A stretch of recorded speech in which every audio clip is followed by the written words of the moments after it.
Plus d'un cinquième de la production alimentaire dans le monde est soustrait à l'homme par les rats. R. norvegicus, R. ratus et R. domesticus, en partie pour la satisfaction d'une faim irréfrénable, en partie à cause de la contamination des denrées infectées par les excréments.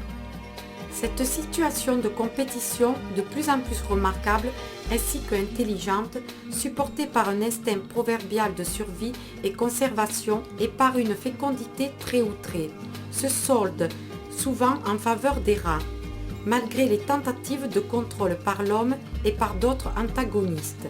La présence de rats est en augmentation constante, surtout dans les agglomérations urbaines, assez pour être considéré un indice de dégradation environnementale. En outre, les rats sont porteurs directs et indirects de pathologies, même à niveau épidermique.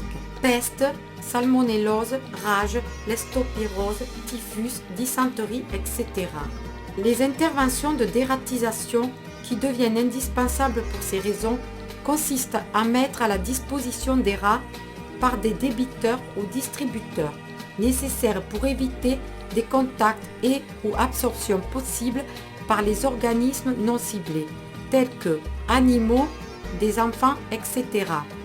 Des appâts frais placés à cet effet, dont la formule est différente tant dans les composantes que dans les principes actifs, tels à ne pas créer de l'accoutumance.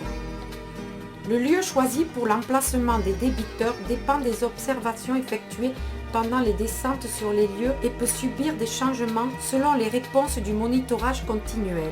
Cette procédure est avancée par les techniciens défenseurs avant d'amorcer les interventions.